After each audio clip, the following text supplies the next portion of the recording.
బోరబండ డివిజన్లో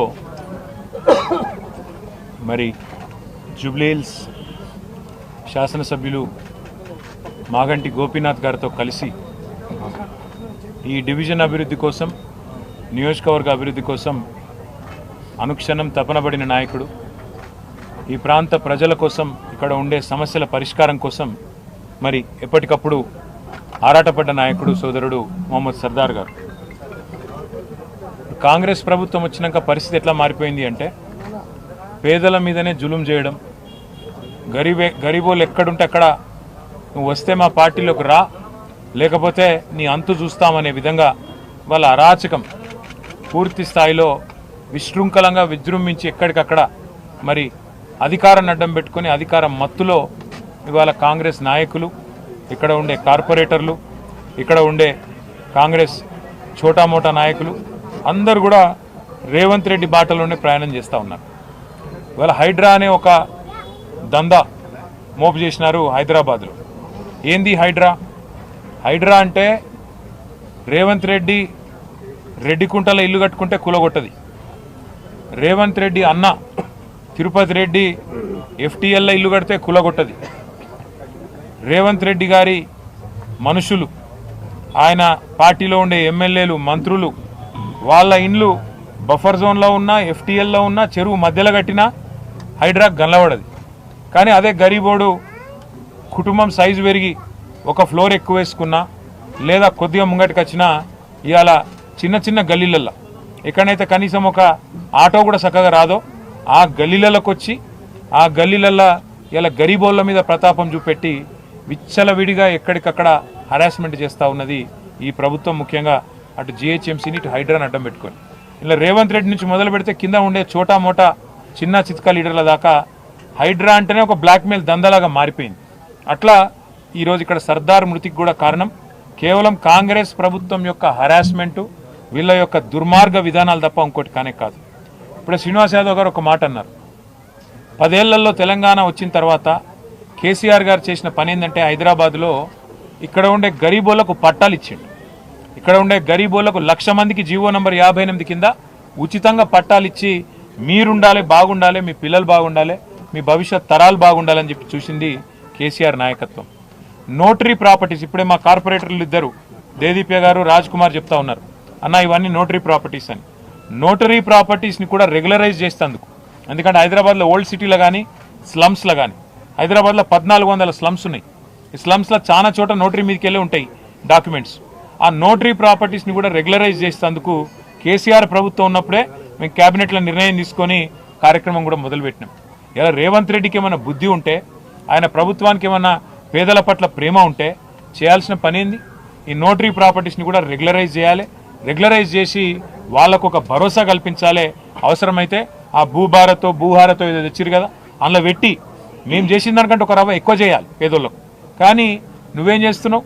పేదోళ్ళు ఇల్లు కట్టుకుంటే ఒక డాబా వేసుకుంటే అందులో వచ్చి పొక్క కొట్టాలి, వాడు నువ్వు పార్టీలో చేరపోతే నేను సంపుతా అనాలి, చిన్న దుకాణం ఉంటే దుకాణం గులగొట్టాలి, కడుపు మీద కొట్టాలి, గరీబోని కడుపు మీద కొట్టి నోటికాడి బువ్వ గుంజుకొని ఆగమాగం చేసి ఆఖరికి ఆత్మహత్య కుసిగొల్పింది ఇవాళ అరాచక కాంగ్రెస్ ప్రభుత్వం. ఖచ్చితంగా ఈ కాంగ్రెస్ ప్రభుత్వం చేసే అరాచకాలకు మేము ఖచ్చితంగా అడ్డం పడతాం. మొత్తం బీఆర్ఎస్ కుటుంబ సభ్యులందరం కూడా, ఎమ్మెల్యేలు కావచ్చు, ఎమ్మెల్సీలు కావచ్చు, ఒక్క పిలుపుతో ఎక్కడ అరాచకం జరిగినా గతంలో హైడ్రా బాధితులకు అండగా నిలబడ్డం, మూసీ బాధితులకు అండగా నిలబడ్డం, లగచర్లలో భూములు గుంజుకుంటామంటే అక్కడ అండగా నిలబడ్డం, నిన్న అలంపూర్లో కూడా ధన్వాడల అక్కడ కూడా రైతులకు అండగా నిలబడ్డది బీఆర్ఎస్ పార్టీ, కేసీఆర్ గారి సైనికులు. రేపు కూడా నేను ఒకటే అంటున్నా, హైదరాబాద్లో ఎక్కడైనా సరే ఏ పేదవాడి మీద రేవంత్ రెడ్డి ప్రతాపం చూపెట్టినా మీకు అండగా ఉండేది, ఖచ్చితంగా మీకు అండగా నిలబడేది బీఆర్ఎస్ పార్టీ మాత్రమే. ఎందుకంటే మాకు తెలుసు హైదరాబాద్ నగరంలో ఇవాళ ఒక్క బోరబండ తీసుకుంటే ఇట్లాంటి స్లమ్లో ఒక 100 ఉంటాయి, ఈ 100 గల్లీలు ఉంటాయి. ఈ 100 గల్లీలల్లో ఏది రైటు, ఏది రాంగు, ఏది లీగలు, ఏది ఇల్లీగల్ అంటే దేవుడు కూడా చెప్పలేడు. మరి అసొంటిది కావాలని ఒక బిల్డింగ్ ఏదైతే బీఆర్ఎస్లో పట్టుకొని దాన్నే కొట్టాలి, ఒక బిల్డింగ్లో ఒక కేసీఆర్ సానుభూతి పరుడో అభిమానం కార్యకర్తను ఉంటే వాళ్ళనే సతాయించాలనే విధంగా ఏదైతే అధికారులు కూడా కాంగ్రెస్ నాయకులు ఆడించినట్టు ఆడుతున్నారో వాళ్ళకు కూడా నేను చెప్తున్నా, అన్ని రోజులు ఒక్క తీరు ఉండయి. ఇలా ఏ అధికారులు అయితే అతి చేస్తుండ్రో, ఏ అధికారులు అయితే కాంగ్రెస్ వాళ్ళు ఆడిచ్చినట్టు ఆడుతుండ్రో, కాంగ్రెస్ పార్టీ కార్యకర్తలు లెక్క పనిచేస్తుండ్రో, ఇది మంచిది కాదు. అధికారం ఎవ్వలకు శాశ్వతం కాదు. మొన్నటిదాకా 10 ఏళ్ళు మేమున్నాం, ఇవాళ వాళ్ళకు అవకాశం వచ్చింది. రేపు మళ్ళా బరాబర్ తెలంగాణలో మళ్ళా కేసీఆర్ గారికి అవకాశం వస్తుంది. వచ్చినాక తప్పకుండా మేము కూడా యాద పెట్టుకుంటాం. ఇన్ని రోజులు 10 ఏళ్ళు మేము అభివృద్ధి, సంక్షేమం, పేదలు అందరు మా వాళ్ళే అన్నట్టు పనిచేసినాం. కానీ మీరు ఇట్లే పనిచేస్తే, ఇదే తీరుగా మా వాళ్ళ మీద పగబట్టినట్టు చేస్తే పక్కా హిసాబ్ కితాబ్ అన్ని రాసుకుంటాం. 100% మేము కూడా రేపటి రోజున గవర్నమెంట్లోకి వచ్చినాక అన్ని మ్యాటర్స్ కూడా మేము కూడా తప్పకుండా చూడాల్సి వస్తుందని చెప్పి కూడా విజ్ఞప్తి చేస్తా ఉన్నాం.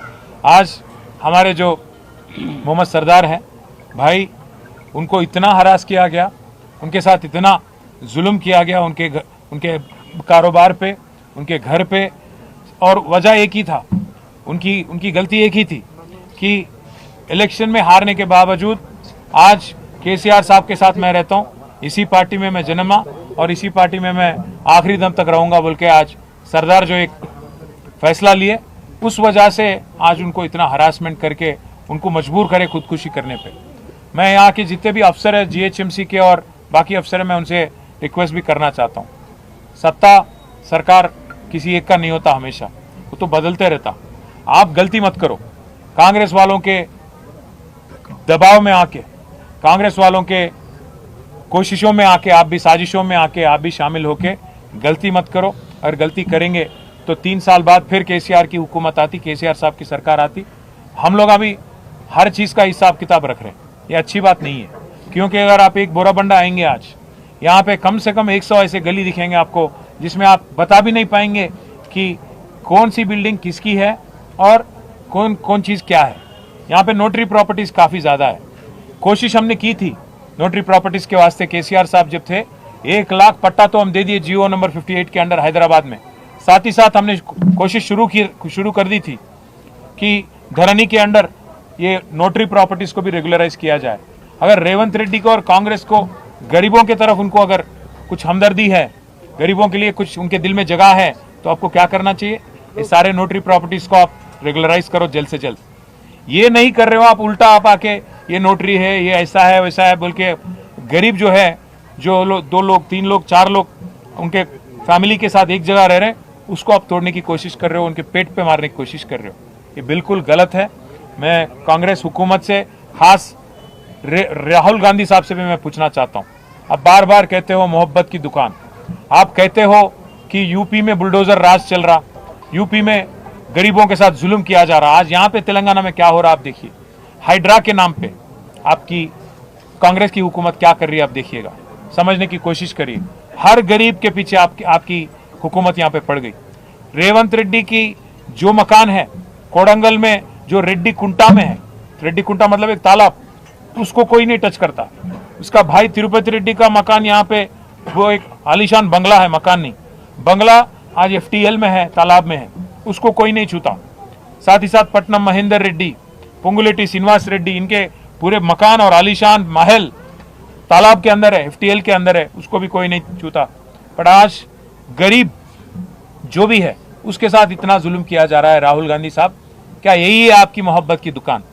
आप यहाँ पे तेलंगाना में मोहब्बत की दुकान नहीं चला रहे, नफरत का मकान बना दिया, आप नफरत का दुकान बना दिए तेलंगाना को और आपके रेवंत रेड्डी की सदारत में। इसलिए मैं राहुल गांधी से भी कहना चाहता हूँ, रेवंत रेड्डी से भी कहना चाहता हूँ, गरीबों पे मत निकालो आपका गुस्सा। अगर लड़ाई करनी है, सियासी लड़ाई, हमसे लड़ो। अगर जेल भेजना है, केस बनाना है, तो हम पे बनाओ। खाली पीली सरदार जैसे एक मासूम बच्चे पे जुल्म करके उसको आज खुदकुशी करने पे मजबूर करके आपको क्या मिल रहा? 2 छोटे छोटे बच्चे हैं सरदार के, उन फैमिली को आज मिलने के बाद हम सबके आंखों में आंसू आ गए। छोटे छोटे बच्चे, 2.5 साल का बच्चा, 1 साल का बच्चा, ऐसे बच्चों पे आजकल बाप नहीं, कल उनके बड़े होते होते तो क्या गुजरेंगी आप, समझने की कोशिश करो। मैं बस इतना ही कहूँगा कि सरदार की फैमिली जो है उनके साथ हम है।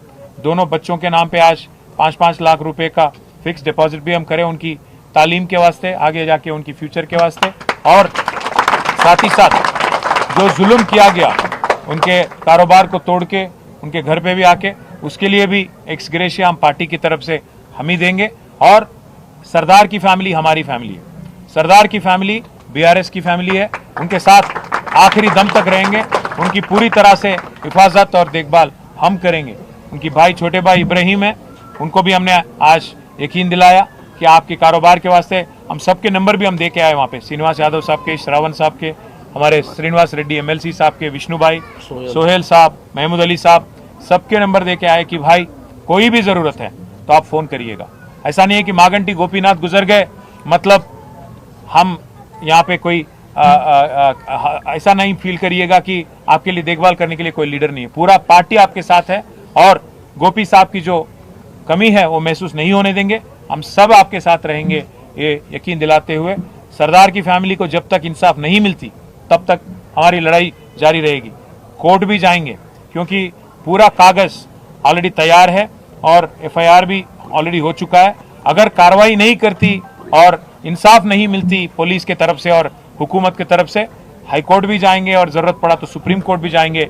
जब तक इंसाफ नहीं मिलती तब तक हमारी लड़ाई जारी रहेगी। बस यही कहना था और मैं प्रार्थना करता हूं कि सरदार को और हमारे मागंटी गोपीनाथ साहब को भी जन्नत में जगह मिले और వాళ్ళ ఆత్మకు శాంతి కలగాలని మనస్ఫూర్తిగా హృదయపూర్వకంగా కోరుకుంటూ ఆ కుటుంబాలకు మేము అండగా ఉంటామని మళ్ళీ ఒకసారి తెలియజేస్తాం। केटीआर साहब शुरू से बोलते हम ये वाकई को उठा रहे हैं सरदार के। गोपीनाथ साहब जो MLA है कि बोराबंडे में बोलते हो सरदार के जैसे कई आपके BRS के लोगों के घर अभी भी सील है थे, उनके लिए आप हम ऑलरेडी कमिश्नर से बात कर चुके हैं। अभी यहीं से मैं और श्रीनिवास अन्ना बात भी करें कमिश्नर से। मैं बोला भी उनको अगर रेड मार्किंग शुरू हम भी करें तो बहुत नुकसान होती है आपका। बोला मैं क्या बोल तो हर कांग्रेस लीडर, हर BJP लीडर, हर किसी का अगर हम भी मार्किंग शुरू कर दिए, क्योंकि हम कभी भी ऐसे हम देखिए भाई साहब, हम बदलाव की राजनीति करें 10 साल, बदले की राजनीति नहीं करें। अगर हम भी बदले की राजनीति शुरू करेंगे ना, कांग्रेस और BJP वाले एक एक लीडर को हैदराबाद में बहुत मुश्किल हो जाता, क्योंकि यहाँ पे तो पूरे MLAs हमारे, MLC हमारे, सत्ता हुकूमत कांग्रेस की होंगी, पर हैदराबाद में जो है पूरा पकड़ और पूरा का पूरा रिप्रेजेंटेशन, नुमाइंदगी हमारी है। तो हम भी शुरू करें लेटर लिखना और रेड मार्क डालना तो बहुत मुश्किल हो जाती है रेवंत रेड्डी साहब को। बस यही बोला मैं कमिश्नर को। Thank you. MLA साहब एक बोले